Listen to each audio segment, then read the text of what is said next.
30 seconds. Talk amongst yourselves.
All right, ladies and gentlemen, we give our attention to our final presentation of the afternoon.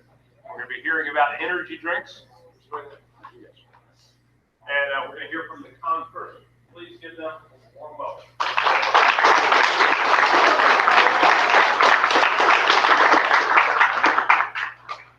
Good afternoon. My name is Erin, and this is Hannah, and this is Ethan, and we're talking about the cons of energy drinks. In 2006, the worldwide energy consumption of energy drinks increased 17% to 906 million gallons, with Thailand leading the world in energy drink consumption, but the United States leading the world in energy drink sales. This means that a large population of our world is consuming energy drinks, which has a large negative impact on people, especially those in schools and educational settings. A boarding school asked us whether or not they should allow energy drinks in their buildings, and we are telling them they should not allow energy drinks because it leads to bad habits. It has a bad impact on people when mixed with alcohol and the effects of the caffeine content in the energy drink.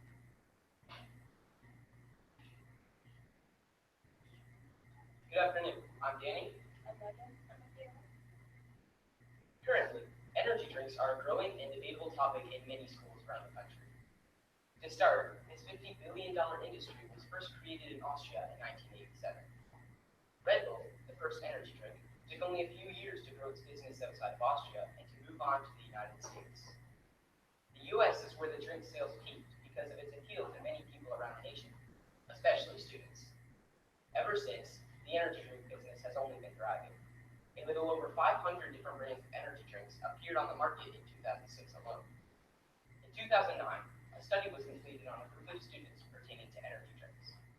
The study concluded that over 42% of the students had consumed an energy drink at least once before. This popular product has grown over the years because of its positive effects, such as the benefits of caffeine, the convenient factors the energy drinks possess, and the teaching of responsibility to students. This boarding school must contraband all energy drinks because studies showed that they lead to bad behavior. Based on a study done by the Johns Hopkins University, teens and young adults who consume at least one energy drink per week are twice as likely to smoke and twice as likely to abuse prescription drugs. This does not mean that the energy drink itself causes bad behavior, but when consumed by teens and young adults, they are more likely to participate in bad and risky behavior. Therefore, this energy drink must be banned in all this boarding school.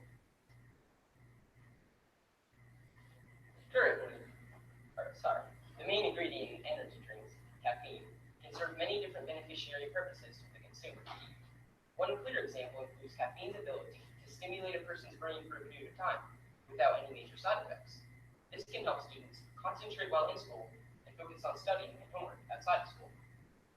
Another advantageous effect includes caffeine's health-related abilities. Caffeine has been proven to regulate serotonin levels, which, in the brain, control one's restlessness. In all, this effect makes students more alert, more focused, and overall, a happier person. Another prime effect includes Johns Hopkins University's discovery that caffeine has the ability to consistently improve a person's memorization skills when consumed. When caffeine enters the brain, specifically the hippocampus section, receptors that control the consumer's short-term memory are activated. Therefore, students' learning and test-taking capabilities will grow as a result of the consumption of caffeine through energy drinks. In the past 20 years, energy drinks have become a very popular and mainstream product in the United States. This popularity, however, has led to people combining energy drinks with alcohol. A study from the National Center of Complementary and Integrative Health states that around 25% of college students combine energy drinks with alcohol, and this leads to a higher probability of binge drinking. Binge drinking is where you consume a very large amount of alcohol in a very short amount of time.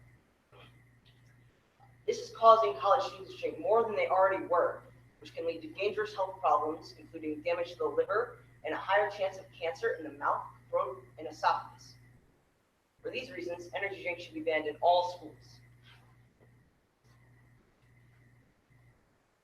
One of the reasons energy drinks gained in popularity were their convenient factors such as size and taste. The initial convenient factors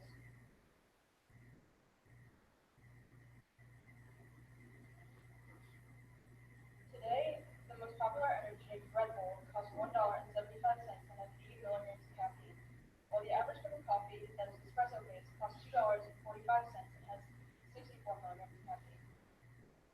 Along with the cost, energy drinks are preferred by students for their taste. In a study led by the International Journal of Environmental Research and Public Health, 63% of middle and high schoolers purchase energy drinks specifically for their taste.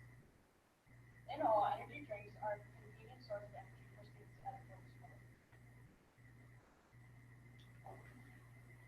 According to Dr. Mark A. Jenkins, caffeine is the world's most widely used stimulant drug, and energy drinks has one of the highest content of caffeine. According to the University of California, energy drinks contain anywhere from 72 to 294 milligrams of caffeine. For comparison, a 6-ounce cup of brewed coffee contains only 77 to 150 milligrams of caffeine. Because of the high amount of caffeine in energy drinks, poison control centers and emergency rooms have reported an increasing amount of over-intoxication because of caffeine in energy drinks. Also, while the main purpose of energy drinks is to give a person energy, the caffeine inside of an energy drink actually leads to dehydration, which contradicts the main purpose of the product. Therefore, if a person were to consume energy drinks, they can become addicted, and it contradicts the main purpose of the product. Also, while it's been shown that students react badly to being addicted to drugs, if a person were to become addicted to caffeine because of energy drinks, if a student's well-health and it will be detrimental to a student's health and well-being. A positive aspect of energy drinks in a boarding school is the school's purpose to teach students responsibility. If we put energy drinks in a school, teachers can fulfill this goal. With the addition of energy drinks to the school, teachers can teach students how to consume them in small doses because to consume in large quantities can be harmful. If consumed responsibly, energy drinks can improve the performance of students in school.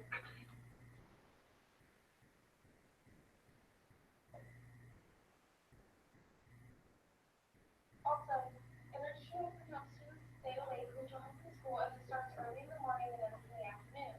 On top of that, students are up late working on homework, which decreases the likelihood of even more. If we put energy drinks in the school, then students can work on homework and actually complete it in some form well the next day. So if we put energy drinks in the schools, students will learn responsibility and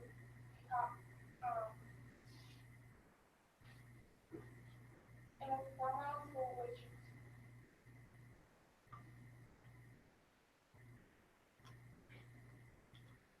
Taking everything into consideration, energy drinks are a hazard to society and should be banned everywhere possible.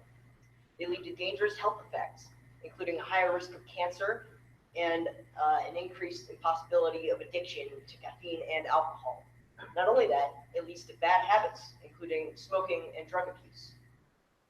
This product is worthless to the U.S. because it doesn't even do what it's marketed to do due to the increased amount of caffeine causing dehydration. They don't provide energy, they don't help you stay awake, they don't help you work on anything. Therefore, should be sold nowhere. In all, energy drinks are a popular product among students in America and can hold many beneficial factors when added to refreshments at a boarding school. There are many pros and cons to it. When consumed irresponsibly, energy drinks can be harmful. However, when consumed in moderation, it can be beneficial. Energy drinks, when misused by alcohol, overdose, and media abuse, can be harmful. Energy drinks themselves are not damaging as long as consumed in moderation. For the lives students hold at boarding schools, active in academics, sports, and social life, energy drinks are crucial to help them succeed as long as the limit of 1 to 2 per every couple of days is set, then come out as both healthy and beneficial options.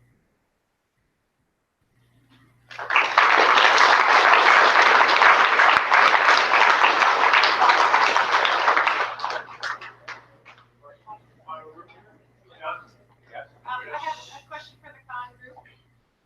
Through your research, you talked about a lot of great reasons that they shouldn't be used in schools, and you mentioned a few general health concerns. Did you find in your research any specific health problems that can result from consumption of energy drinks? I did, I don't remember them off the top of my head, I'm sorry. Most of my specific health concerns ended up in my paper for this project instead of the presentation. Yeah. So, But you all mentioned dehydration and the headaches. I just didn't know if you found any others. I read a study recently that mentioned energy drinks and the effect on tooth enamel. Did you find anything in your research that addressed that as a specific issue?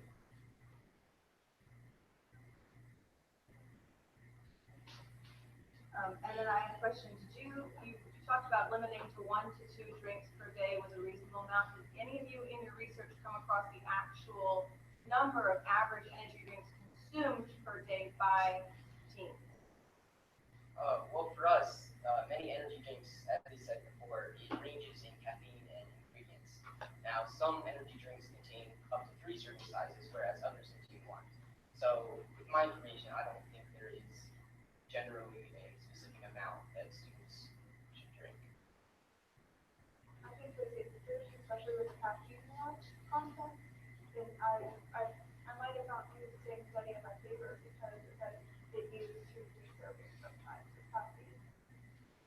Did you find, sorry, last question I promise, did you find that there was a difference in appropriate amounts of caffeine for teenagers versus adults? In our research, we found that teens should have less than adults. I forgot what the specific age was. It was around like 20s where you should start transitioning. You can have more caffeine.